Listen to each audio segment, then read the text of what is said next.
Minha gente querida, estamos começando neste momento o Pulo do Gato. Esse é o segmento aqui no nosso podcast, Pode Yes, Pode No.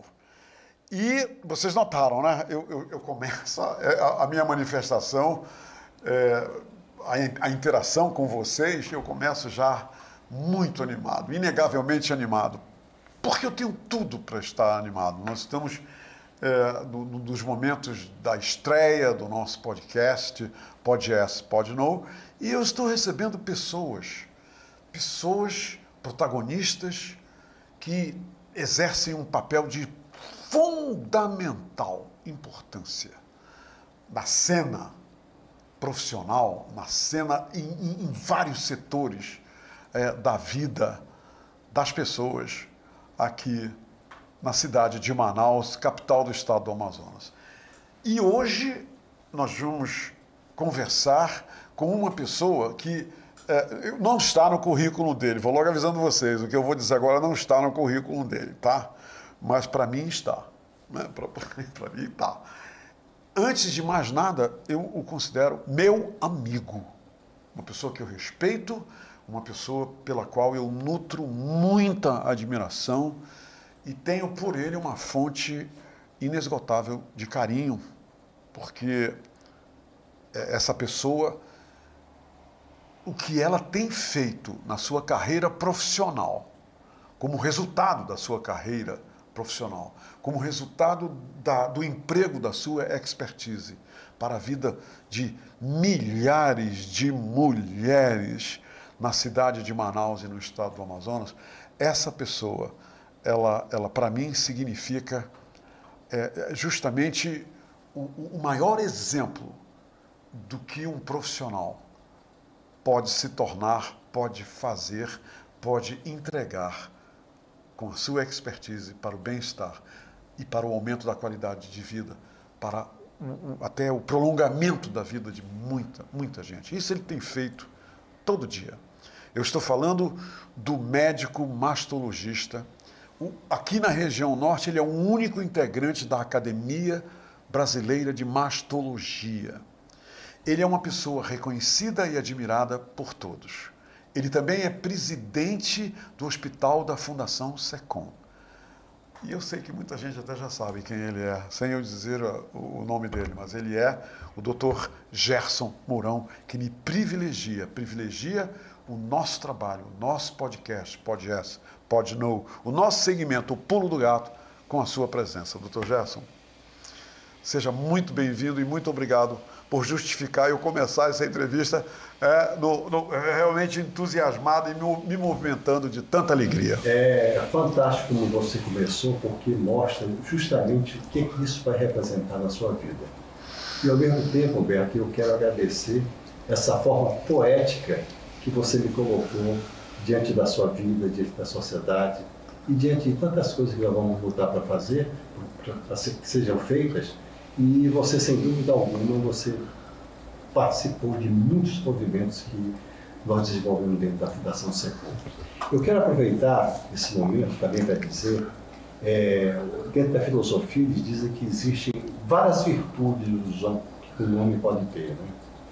Mas a maior de todas as virtudes, porque sem elas as outras não acontecem, é a coragem. Cara, e você teve que ter coragem, viu? E eu vou te parabenizar pela coragem que você teve de abrir com corpo e alma esse programa. Com toda certeza esse programa vai dar certo, Beto. Que Deus te ilumine, como tem te iluminado. Que Deus lhe ouça e os anjos digam amém, doutor Gerson. Que legal, vindo do senhor é realmente o maior dos cumprimentos e o maior dos desejos.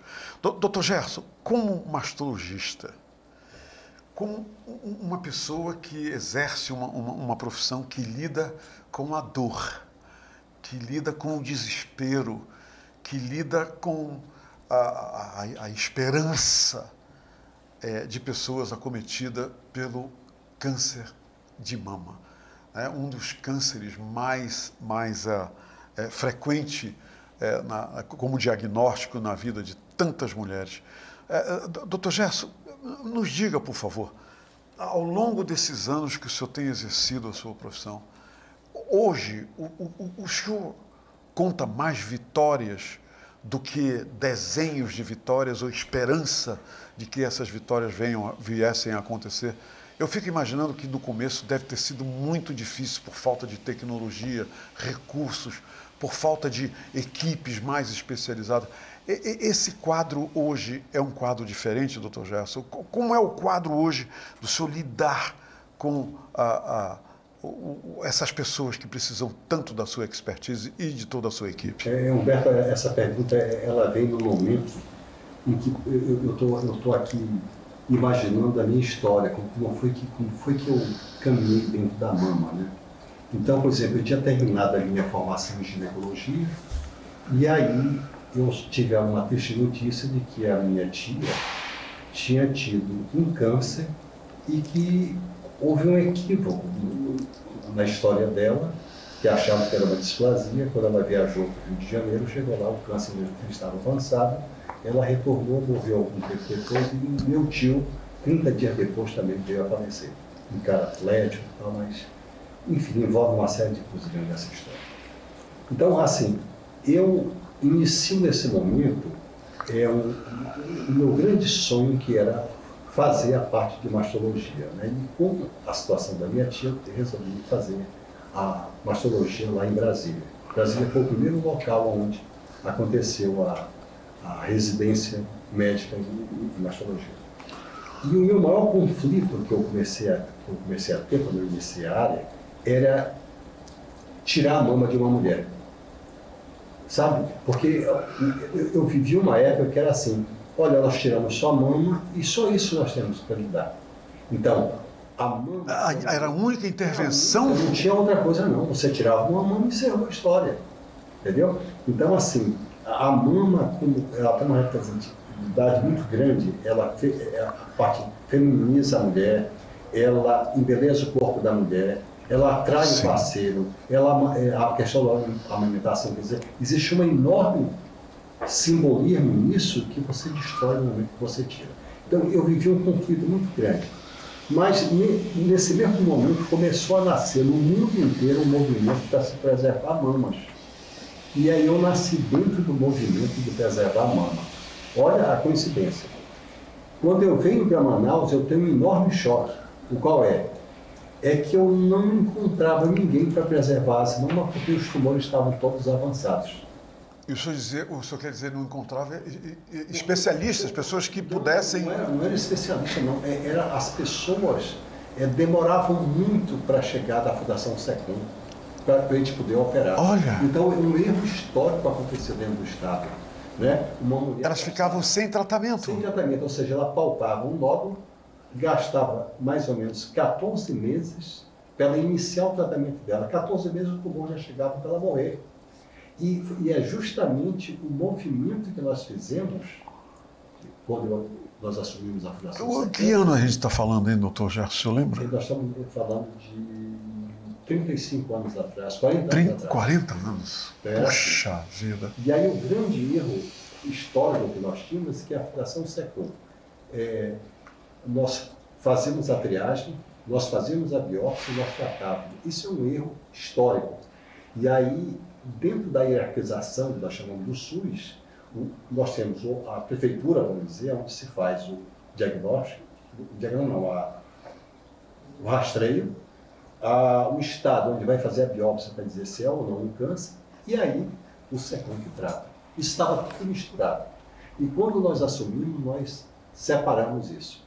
Então, a primeira vitória que eu posso contar hoje no seu programa é uma vitória no qual nós denunciamos, dentro do Oncovia, o maior movimento não governamental no país, a situação em que essas mulheres estavam dentro do nosso Estado. E foi através desse movimento que nós levamos para o Ministério Público que hoje a Prefeitura assumiu o papel de rastrear, fazer a biópsia e as pacientes irem direto para o SECOM. Qual foi o ganho histórico que nós tivemos e que eu vou escrever isso justamente para a revista da Academia Brasileira. Elas esperavam 14 meses, não é? Pasme-se agora. Esperavam 14 meses para iniciar o tratamento. Então, hoje, nós diminuímos de 14 meses para 13 meses. Essa é a grande vitória. Ou seja, agora sim, nós estamos preservando mamas, salvando vidas, e essa mulher tem uma sensação de que ela não perdeu a feminilidade dela. Doutor Gerson, o que o senhor está dizendo, então, é que esse processo evolutivo ele tem sido uma marca na sua atividade profissional, e ele continua, ainda tem muita coisa ainda a ser conquistada para que os índices desses diagnósticos sejam drasticamente diminuídos, doutor? Eu acho que você está adivinhando, parece até que nós contratamos para você fazer uma pergunta. Nós combinamos, né? Fizemos uma combinação. Exatamente. E eu acho horroroso isso, porque todas as vezes que aconteceu de eu combinar, só dá tudo errado. Está tudo errado. Ela nasceu da espontaneidade. Então parece mentira. Você faz uma pergunta em que eu inicio o capítulo desse trabalho para a Academia Brasileira, que é da revista, justamente sobre o título, que é a questão do meu grande sonho. Meu grande sonho é nós termos um centro de diagnóstico, não para a mama, mas para todos os cânceres. Olha, Humberto, o que é que significa isso? Significa o seguinte... Esse centro não existe até agora. Não, o centro diagnóstico. Mas ele já está, ele não está materializado, mas ele já está no abstrato, mas no abstrato se aproximando do concreto. Por quê? Porque eu fui para a Assembleia, e aqui eu vou falar de novo na pessoa do deputado Pérez, e aí defendi que nós tínhamos que criar esse centro. E ele fez o documento, encaminhou para o governador carimbou lá e disse, vamos fazer, e o projeto está se iniciando da seguinte forma. O Delfina vai funcionar como um projeto piloto, porque lá tem ressonância, tem tudo lá dentro. Então a gente inicia... O Delfina é um hospital, né? Hospital. A gente estamos pensando em iniciar esse projeto lá. Mas como é que é esse projeto? É muito simples. Uma pessoa, a prefeitura vai triar. Ele tossiu, saiu sangue, ou então ele sangrou pela próstata, não sei o quê, alguma coisa que possa levantar uma possibilidade que seja câncer. Ele, em vez de ficar perdido no sistema, aí você vai me dizer, mas que prova concreta você tem para estar afirmando diante da sociedade que os caras chegam... É simples. É simples. É só você olhar para o SECOM e ver que 70% dos cânceres que entram dentro da nossa fundação já são avançados.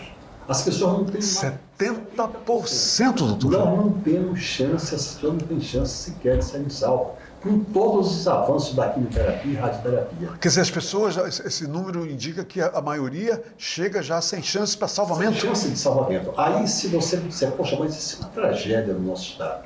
Não é só no nosso estado. Quando você analisa o Brasil, você vê que aproximadamente também isso acontece dentro do Brasil.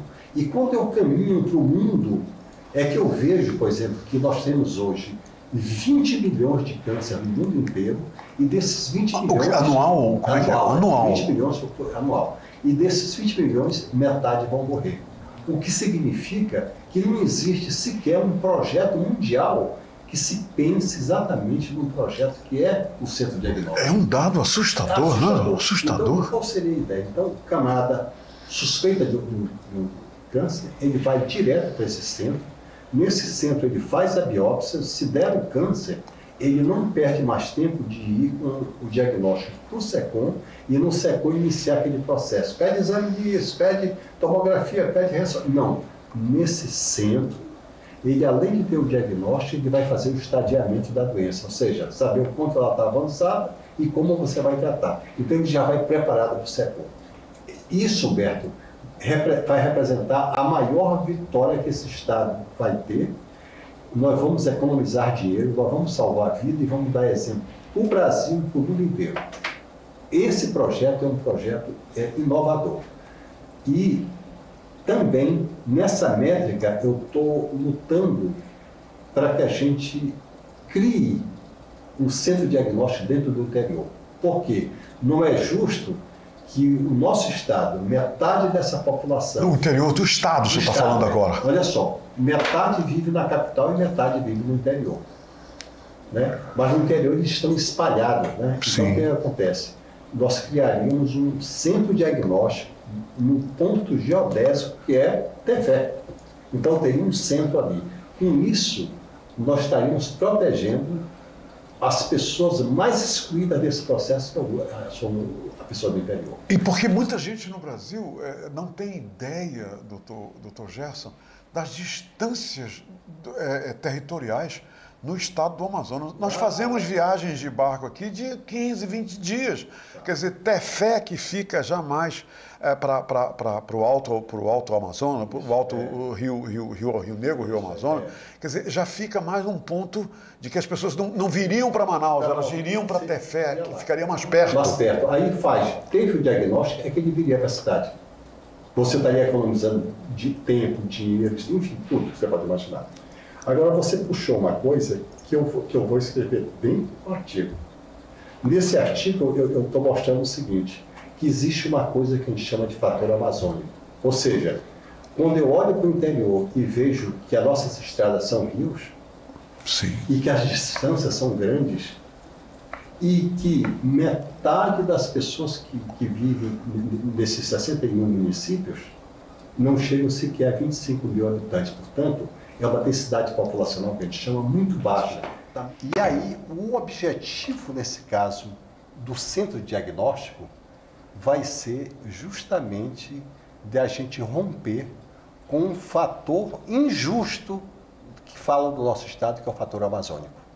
Então, a gente vai acabar com isso. Porque o fator amazônico é isso, é a distância, é a população desassistida. Quando você botar esse centro, você acaba com esse fator amazônico. É isso que eu vou defender nesse coisa. Doutor Gerson, agora, o método para as pessoas, para as mulheres descobrirem que alguma coisa não está certa, continua sendo o autoexame, quando elas estão no banho. E essas mulheres devem.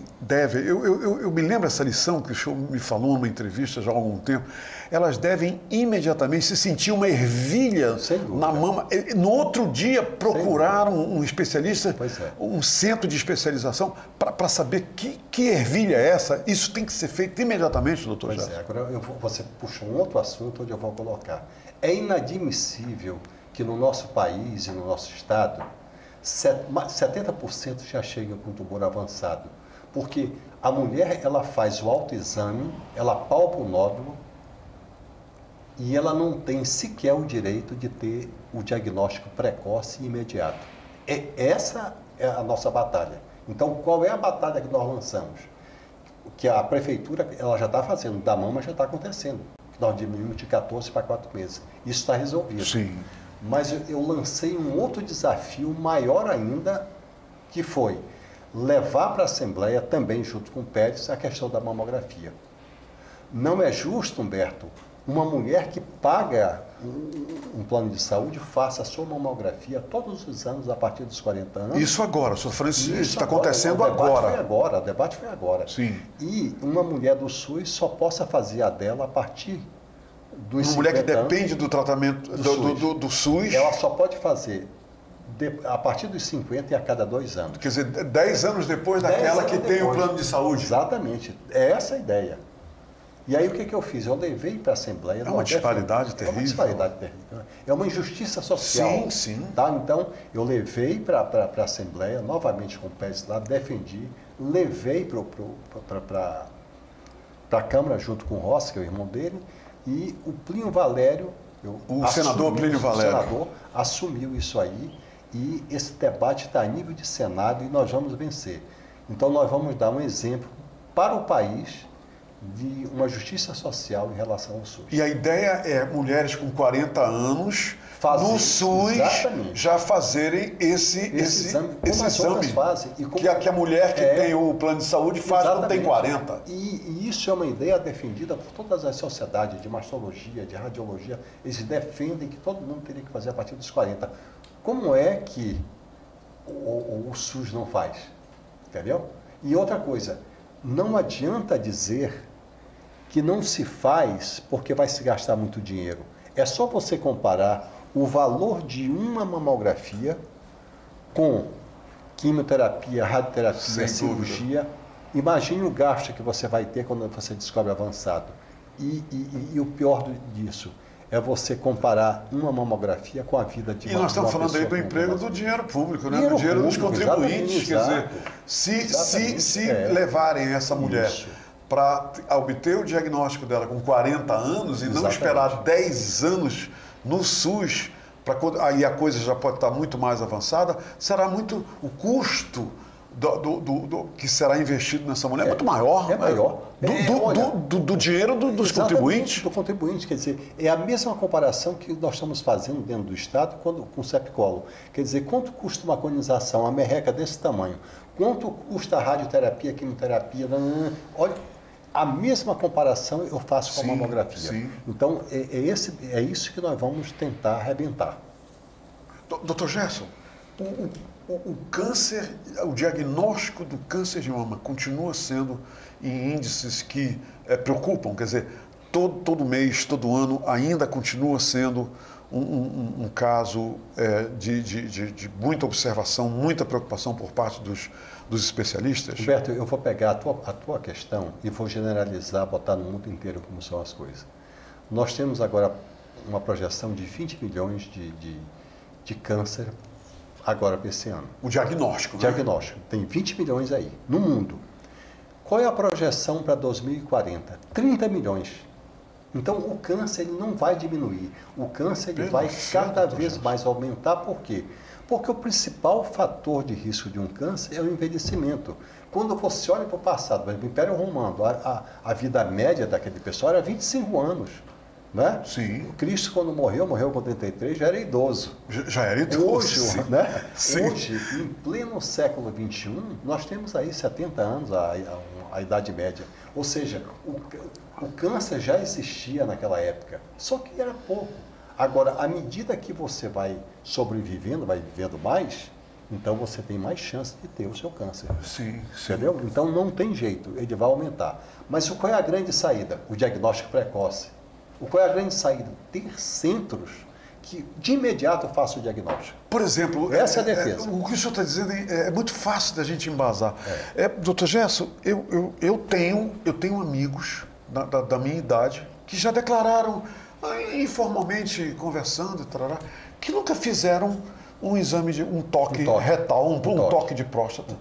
É lógico que ninguém comenta, ninguém diz nada, também tem amigos, mas pessoas que não fizeram, e muitas pessoas ainda não fazem o toque retal por uma questão de preconceito, de uma mentalidade preconceituosa de que o toque retal não é para um homem fazer, etc.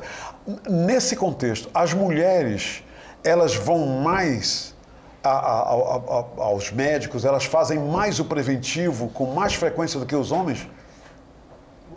Isso aí que você acabou de falar, de dizer assim, as mulheres vão mais, sim, as mulheres vão muito mais ao médico. Se cuidam mais? Exatamente, se cuidam mais. Isso explica por que você tem mais viúvos do que viúvas. Interessante, doutor. Entendeu? Ou seja, quer dizer, os homens morrem mais. Morrem mais cedo. Mais cedo. Diferença de 10 anos quase. Então os homens morrem mais cedo. E uma outra coisa que também, já que você puxou esse assunto, eu vou contextualizar isso aí. Quando você olha o mundo, você vê que as mulheres, elas gritam, elas criam confusão e tal, por causa da mama. Mas o homem, quando eles tinham câncer dele, eles ficavam calados, porque mexia na sexualidade dele. Ou seja, a cirurgia levava ele para impotência. O homem escondia, né? Escondia, ia ficar impotente. Como alguns ainda escondem. Exato, não é, doutor? Exatamente. Olha, eu vi uma vez na Assembleia um determinado deputado, há muitos anos atrás, dizendo o seguinte: o colega falando sobre toque retal, o camarada na brincadeira e em um desserviço, essa que é a verdade, vira e diz assim, mas no meu ninguém vai colocar não. Pois é. Isso não pode, né? Foi mais ou menos assim que aconteceu com a gente lá. Então, por que o câncer de mama, os avanços foram maiores do que o câncer de próstata? Justamente porque as mulheres, elas gritavam e denunciavam mais. E por isso é que na década de 60, com a revolução sexual, o mundo elas começaram a invadir o mundo científico também. E isso é que levou, na década de 80, se conservar as mamas. Não foi o pensamento do homem macho, mas foi das mulheres revolucionárias. Doutor Gerson, sabe o que foi? O senhor está me fazendo lembrar uma coisa. O senhor sabe o que foi que o doutor Giuseppe Filholo, o oncologista, ele me falou, Humberto, tu acreditas, veja bem, um especialista me disse isso, Humberto, tu acreditas que tem muitos homens que acham, alguém meteu na cabeça deles, ou então eles mesmos meteram na cabeça, que só fazendo o exame de PSA lá, o exame de sangue, basta, que não precisa mais fazer o toque retal. Quer dizer, isso é uma falácia, não é, doutor? Uma falácia, e foi bom que foi o Giuseppe que falou sobre isso. Foi. Um especialista nosso lá do SECOM, muito bom, por sinal. Entendeu? Certíssimo o que ele colocou. Não, eu faço PSA e pronto, não preciso fazer o toque. Isso não existe, né, doutor? E contribui porque o homem morra mais cedo. Mais cedo, exatamente. Como o senhor acabou de dizer, né, que deixa a mulher viúva. Então, essa é a diferença. Primeiro, o homem sempre vive uma situação de maior risco do que a própria mulher. E o segundo é que eles não fazem preventivo, por isso dá uma diferença de 10 anos de sobrevida de um para o outro. Doutor Gerson, o senhor é o diretor-presidente do hospital da Fundação SECOM. E uma vez eu conversando com o senhor disse que as pessoas tinham um pensamento sobre a fundação, o hospital, de que era a casa da morte. Exatamente. O senhor usou esse termo, não que as pessoas quando iam para o hospital da Fundação SECOM, iam para morrer. Me diga uma coisa, qual é a realidade hoje do Hospital SECOM? Foi modernizado? Hoje nós temos, por exemplo, um mamógrafo moderno, digital, treinamentos para a equipe, desenvolvimento dos profissionais como o senhor, participando de congressos, se atualizando. Qual é a realidade do hospital hoje? Qual é a realidade hoje do SECOM? Quando nós assumimos, nós colocamos mais um aparelho de radioterapia, 2, aliás, e com isso aí nós zeramos a fila da radioterapia. Não existe hoje fila para radioterapia, doutor? Não tem fila para radioterapia. Olha só. Segunda coisa, a quimioterapia levava quase 90 dias para serem atendidos a primeira consulta. Nós diminuímos para 20 dias. Isso com acordo de cooperação com E a demanda continua, né? Não diminuiu a demanda, não. Cada vez mais aumentando, Isso porque nós tivemos um acordo de cooperação com os bombeiros, que eles nos deram 2 médicos para participar desse processo da quimio, e a terceirização. Então, nós diminuímos para 20 dias. Isso é uma coisa que já está muito clara. A mama, nós começamos agora com esse projeto de diminuir de 14 para 13 meses, nós estamos começando a preservar mais mamas. Você preservar uma mama de uma mulher dá uma sensação para ela, primeiro, de que ela continua... Quando você diz preservar, significa não retirar a mama. A mulher perder a mama. Não perde a mama. Hoje, grande parte não, 40% delas, antigamente eram todas. Agora, 40% delas nós estamos preservando as mamas, com técnica de plástica mamária e para ajudar. Então, isso é um outro grande avanço. É lógico que nós estamos lutando agora para tentar zerar a fila, em que? Na cirurgia oncológica e também na urologia. Aí você vai inventar, mas como é que você está imaginando a fazer isso? É nesse sentido que eu quero parabenizar a visão estratégica da nova secretária, que é a Nayara, e o Pérez, novamente junto desse movimento. O deputado Pérez, né? Isso, Como é que pode você ter... Nós reformamos, o SECOM tem 9 salas cirúrgicas, só funcionavam 4. Nós reformamos e trocamos todos os instrumentos lá dentro, mesa, tudo que você pode imaginar. As 9 salas estão preparadas para operar. Mas por que não está funcionando? Porque está faltando funcionários. E agora, nós já começamos a receber tanto técnico como enfermeiro para funcionar as 9 salas. Ora, Humberto, no momento em que nós sairmos de 4 salas para as 9 salas, com toda certeza essas filas vão diminuir. Sem dúvida. Então, isso que nós estamos esperando daqui para frente. Doutor Gerson, o Hospital Fundação SECOM, eu sei, eu conheço alguns integrantes da sua equipe. Eu gostaria que o senhor dissesse para as pessoas que estão lhe vendo agora, com toda a força da sua capacidade, da sua expertise, qual é a grande missão do hospital e que não pode ser contestada, e de toda a equipe, dos enfermeiros, de todo mundo envolvido. Porque toda vez que eu vou lá, e às vezes que eu participei até de eventos lá no hospital, eu vejo, está no ar o comprometimento das pessoas. E, por favor, qual é a grande missão de toda a equipe do Hospital Fundação SECOM com a população? Humberto, uma das coisas que eu tenho aqui para declarar é que as pessoas, elas agora têm uma sensação de pertencimento à casa. Então, assim, nós delegamos, assim, você é o gerente e você vai comandar isso aqui. Então, eu não tenho interferência nenhuma naquilo. Então, isso deu muita força para as pessoas terem essa sensação de que elas poderiam trabalhar melhor o olhar delas em cima desse movimento. Então, a Fundação SECOM, a primeira vitória foi uma vitória de pertencimento. E a segunda grande vitória é uma vitória de respeito que nós procuramos ter com os servidores. Hoje, não existe diferença entre o doutor, professor, médico e o cara que vai, eu não gosto nem de fazer muita essa diferença, do cara que varre ali. Sim. Todos são servidores. Todos terão o mesmo respeito. Eu acho que essa é a grande senha que hoje nós estamos colocando dentro da Fundação SECOM. Doutor Gerson, o senhor me lembrou uma coisa muito interessante que eu acho que vale a pena eu ressaltar aqui. O presidente Lyndon Johnson, dos Estados Unidos, Sim. Pediram para ele, lá na NASA, mais verba para levar lá os foguetes, os satélites lá para cima. E houve uma resistência lá na Casa Branca e tudo mais. E ele morava no Texas, ele era texano, né? E a NASA é no Texas. Então convenceram ele a fazer uma visita lá na NASA para ver realmente a necessidade física da NASA. E ele aceitou e foi. Quando ele chegou lá, que estava sendo recebido pelas pessoas, que ele ia adentrando, ele viu uma senhora varrendo lá, ajeitando as coisas, limpando, porque era o presidente da República que estava chegando e tá. Então ele olhou e abordou ela, que ela ainda não tinha terminado, ele chegou e ela ainda estava terminando. Aí ele chegou e disse para ela: vem cá, me diz uma coisa, o que é que você e por que você trabalha e faz aquilo? Qual é realmente a grande missão sua? Por que você trabalha aqui na NASA? O que te motiva a trabalhar aqui? E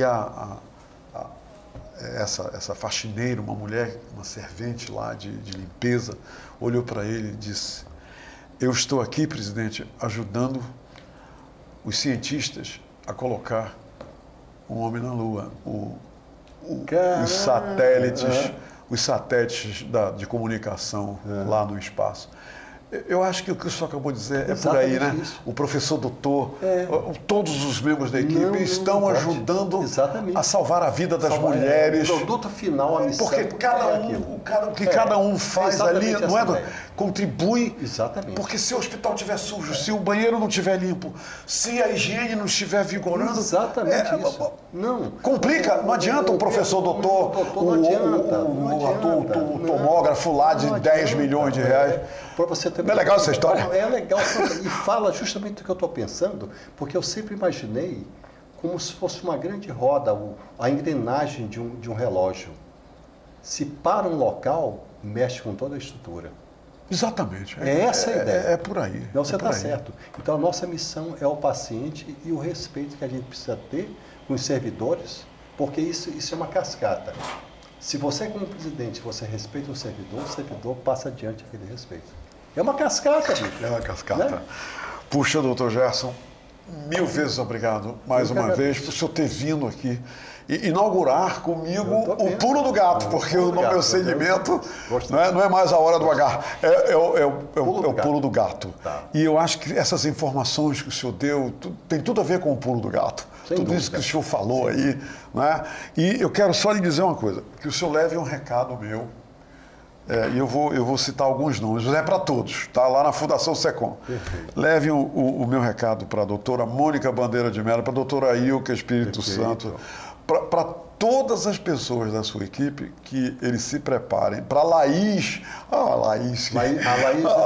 diga para todos eles que eu estou de volta no jogo. Eu estou no jogo de volta e que eu vou continuar agora ligando para eles. Doutora Ica, vem aqui conversar comigo. Doutora Mônica, vem aqui conversar comigo. Eu não vou deixar elas em paz, ninguém. Laís, se preparem. Eu vou ligar para você me ajudar a trazer esse povo maravilhoso que faz parte da equipe lá do Dr. Gerson Mourão aí na Fundação SECOM. Dr. Gerson, parabéns pelo seu trabalho e obrigado. Em nome de toda a nossa equipe aqui do podcast, Pode Yes, Pode No, por senhor ter vindo aqui, tirado um pouco do seu tempo para nos entregar essas informações e essas revelações tão importantes para a vida das mulheres, para a saúde das mulheres e qualidade de vida das mulheres na cidade de Manaus e no Amazonas. Eu vou aproveitar para lembrar uma frase que eu até digo em alguns programas que eu vou, que tu chegou uma vez comigo e disse assim: doutor, quando o senhor estiver falando, fale da mídia. Foi. Eu falei para ele. Não, agradeça. O senhor fala. Registre a mídia. Fale da mídia. Foi.